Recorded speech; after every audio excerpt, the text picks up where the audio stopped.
Halo semuanya, jumpa lagi di Alur Cerita Film. Kali ini kita akan menyajikan film yang membuatmu tiba-tiba ingin beribadah lebih tekun, karena kita akan merasakan sensasi kengerian di akhir zaman. Film ini tentang wanita muda yang berselingkuh dengan om-om beristri, sekaligus perjuangannya untuk lepas dari sekte pemuja Dajjal. Apakah dia berhasil? Ikuti terus alur ceritanya dalam Alamit Ikiamet. Film diawali dengan Pak Imam masjid yang sedang berdebat dengan seseorang. Dia rupanya adalah seorang investor yang telah mendapatkan izin untuk merobohkan masjid dan akan dijadikan sebuah pusat perbelanjaan. Tentu saja Pak Imam mengamuk. Dia kemudian mengancam akan melaporkan ke pemerintah, ke media, atau ke pihak berwajib. Tetapi sang investor sepertinya tidak gentar dengan ancaman Pak Imam. Dia memberi waktu seminggu agar masjid segera dikosongkan. Scene pun berganti di mana seorang wanita cantik yang bernama Elif sedang bersama sugar daddy-nya yang bernama Chan. Elif mengeluhkan cuaca yang akhir-akhir ini sangat panas, sepanas hatinya yang hanya di PHP oleh Chan yang tidak mau menceraikan istrinya meski ingin tetap berhubungan dengan Elif. Untuk merayu Elif yang sedang ngambek, Chan menjanjikan sebuah kejutan untuk Elif. Berganti scene dengan Elif yang mengalami tindihan atau lucid dream. Di dalam mimpi dia melihat sosok wanita yang bunuh diri dengan cara menjatuhkan dirinya dari atas gedung. Elif semakin ketakutan karena Chan juga mencekik lehernya. Saat dia terbangun, dia menyadari bahwa Chan sedang tidak ada bersamanya.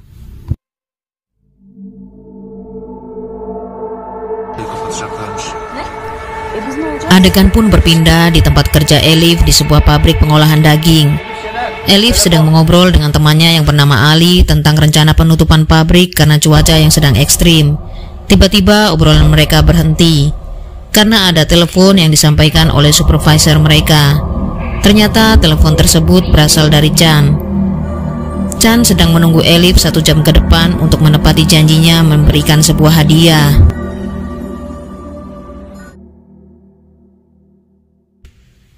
Kemudian Chan mengajak Elif datang ke sebuah apartemen yang berdesain klasik. Elif pun terkagum dengan desain apartemen yang terasa mewah baginya. Kemudian mereka pun masuk ke apartemen tersebut dan disambut seorang room boy yang menjelaskan bahwa apartemen itu hanya memiliki 1 akses lift untuk keluar masuk dan tidak ada tangga manual seperti yang ada pada apartemen pada umumnya. Elif melihat sekeliling kamarnya, terdapat banyak ornamen dengan simbol-simbol satanisme. Namun room boy menjelaskan bahwa itu adalah peninggalan dari penghuni apartemen yang sebelumnya. Chan menjelaskan bahwa dia sudah menyewa apartemen itu selama 1 tahun dan akan menjadi milik Elif jika Elif suka dengan apartemennya. Saat Elif sedang asik menata kamarnya, tiba-tiba tetangga sebelah mengetuk pintu. Mereka adalah Bibi Fusun dan Paman Atila. Tetangga yang so akrab ini mengajak Elif untuk makan bersama. Elif mengiyakan meski enggan dengan ajakan mereka. Akhirnya mereka pun makan bersama. Pasangan lansia ini hanya tinggal bersama cucu laki-lakinya yang bernama Doruk. Orang tua Doruk telah meninggal karena sebuah kecelakaan yang terjadi 5 tahun lalu.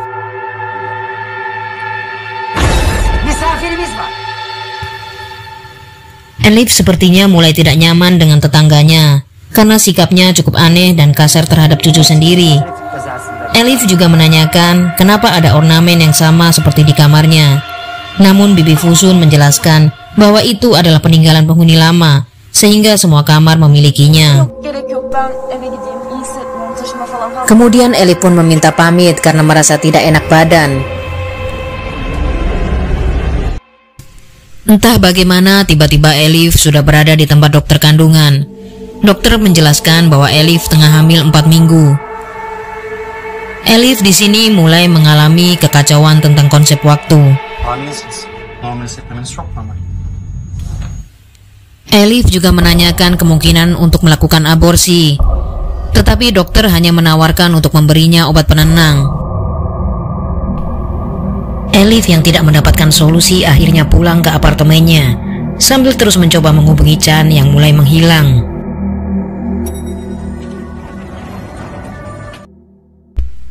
Saat di dalam lift, Elif bertemu dengan Gonul, ibu-ibu yang so akrab seperti sudah sangat mengenal Elif. Tiba-tiba Elif dikagetkan dengan kemunculan pria yang tinggi besar. Ternyata itu adalah Hasan, anak laki-laki Gonul. Elif yang sudah canggung dengan mereka langsung pergi begitu saja. Tapi Gonul tiba-tiba berkata bahwa Elif akan melahirkan bayi laki-laki. Setelah masuk ke kamarnya, Elif mencoba untuk tidur, tetapi tiba-tiba dia dihantui oleh sosok yang menyeramkan.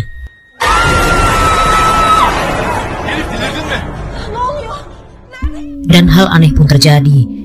Elif tiba-tiba sudah berada di dalam ruangan bosnya yang sedang marah-marah karena ternyata Elif tidak masuk kerja selama berhari-hari. Elif yang berteriak dan kebingungan malah dianggap gila untuk mendapatkan kompensasi dari pabrik. Elif kemudian lari begitu saja meninggalkan ruangan bosnya. Ali yang melihatnya langsung bertanya kemana saja Elif selama ini. Namun Elif malah bertanya balik ke Ali tentang hari dan tanggal saat ini. Kemudian dia pergi meninggalkan Ali. Kembali ke apartemen, Elif yang ingin rileks dengan bersantai dan berendam di bathtub lagi-lagi mendapatkan teror yang mengerikan. Air di bathtub berubah menjadi darah.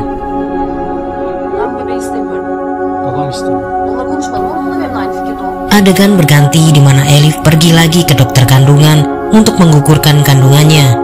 Namun dokter menolak hal itu karena usia kandungan Elif ternyata sudah memasuki 2 bulan dan mereka bisa berurusan dengan proses hukum jika melakukannya. Dokter pun menyarankan Elif untuk pergi ke psikiater karena dirinya diduga mengalami depresi. Akhirnya Elif pun bertemu dengan psikiater. Dokter jiwa itu menjelaskan bahwa Elif mengalami gangguan depresi yang membuatnya kehilangan persepsi tentang waktu.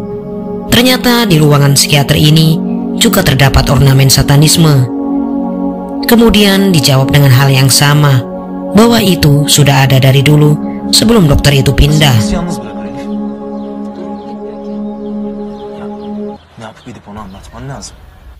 Berganti scene di mana Elif bertemu dengan Ali di taman. Ali menyuruh Elif untuk menelpon ke rumah Chan. Karena yang mengangkat telepon adalah istri Chan, maka Elif berpura-pura bernama Merve. Di dalam pembicaraan itu, Elif mengatakan akan melakukan aborsi, tetapi Chan mencegahnya dan akan mengirimkan sejumlah uang sebelum Chan akan pergi ke luar negeri. Ternyata istri Chan sudah menguping sedari tadi pembicaraan mereka dan mengetahui skandal yang terjadi pada suaminya. Kembali ke Elif dan Ali, Elif mengajak Ali untuk keluar malam ini dan juga meminta bantuan Ali untuk menyelidiki tentang apartemen Elif yang penuh dengan keanehan. Tiba-tiba terjadi gerhana matahari. Orang-orang di sekitar mereka pun langsung melihat ke arah langit dengan penuh keheranan. Berpindah adegan di apartemen Elif, di mana dia dilabrak oleh istri Chan yang marah dan menyuruh Elif segera menggugurkan kandungan ke dokter yang telah disiapkannya. Istri Chan mengancam akan membunuh Elif jika masih berani berhubungan dan mencari Chan lagi.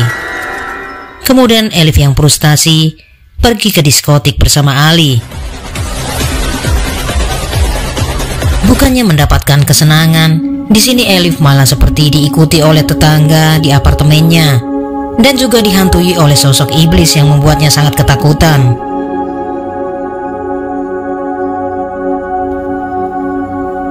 Tiba-tiba Elif sudah berada di apartemennya dan bersiap untuk tidur.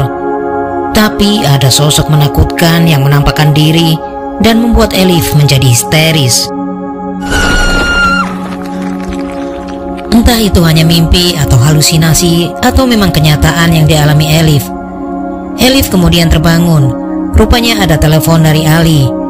Ali mengatakan telah mendapatkan informasi tentang apartemen Elif yang sekarang dihuninya. Kemudian Ali mengajak ke rumah penghuni lama apartemen itu. Seseorang pria yang istrinya bunuh diri karena depresi saat hamil. Pria itu menjelaskan bahwa apartemennya adalah apartemen yang berkualitas baik dan para tetangganya juga memiliki sikap yang sangat baik, terutama Bibi Fusun. Tetapi anehnya rumah pria ini pun juga dipenuhi dengan ornamen satanisme seperti yang ada di apartemen yang dihuni Elif.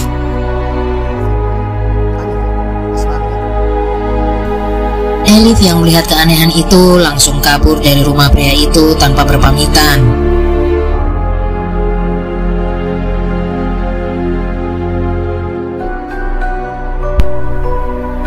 Elif dan Ali mulai mencari tahu di internet tentang arti simbol yang sudah mereka lihat.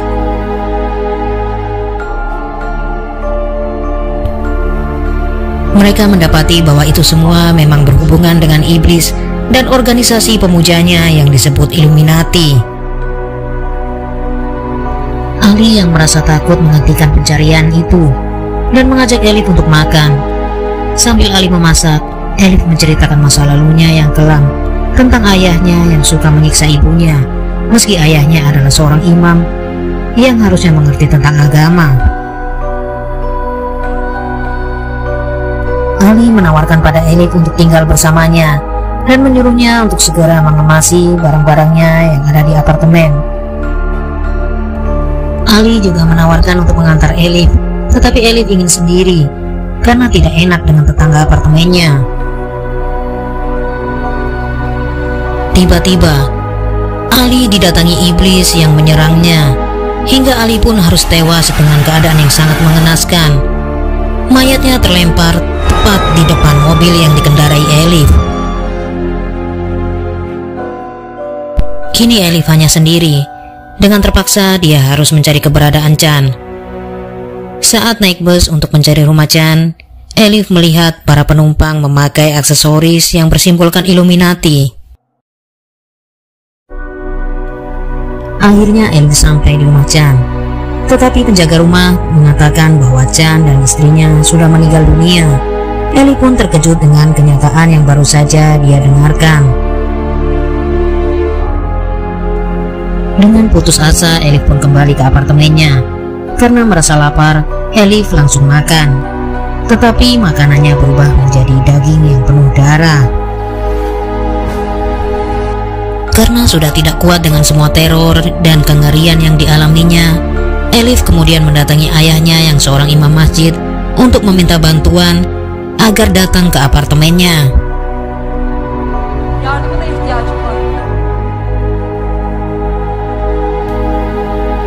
Ayahnya menjelaskan kembali perihal Illuminati ke Elif. Kemudian saat mendoakan kamar Elif, dia malah diteror oleh iblis yang sering meneror Elif. Ayahnya yang ketakutan kemudian kabur meninggalkan Elif, sembari meminta maaf karena tidak bisa membantunya. Karena yang dikutuk selama ini bukanlah kamar Elif, tetapi adalah Elif sendiri. Kini tinggallah Elif sendiri bersama tetangganya yang sangat aneh. Kemudian Elif mendapatkan telepon dari Dr. Faruk, dokter yang sudah dibayar oleh istri Chan untuk melakukan aborsi pada bayi Elif.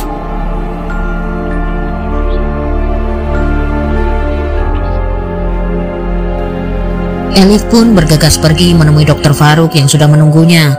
Tapi baru beberapa langkah, dia langsung jatuh jungkir balik, diserang oleh iblis yang selama ini mengganggunya.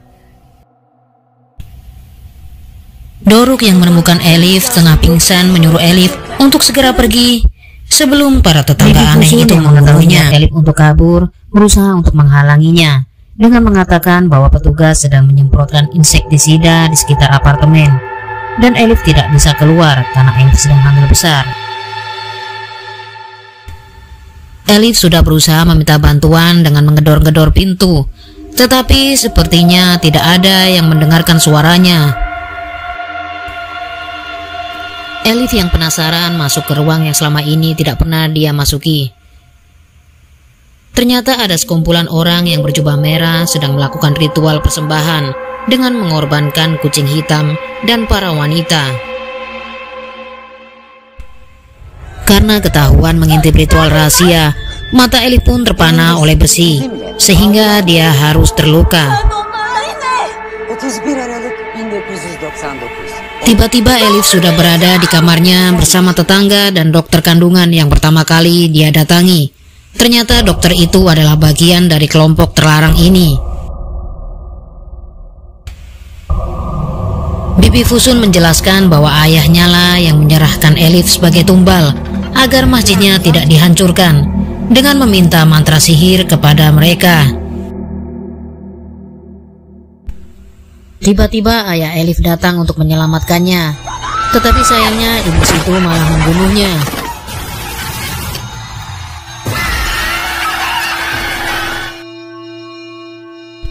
Elif berusaha kabur kembali. Dia membawa serta Doruk bersamanya. Saat masuk di dalam lift, ternyata Doruk tidak ikut. Lalu siapa yang dia bawa? Ternyata adalah iblis yang sangat menakutkan. Akhirnya Elif pun melahirkan di dalam lift, dan bayinya segera diambil oleh Bibi Fusun.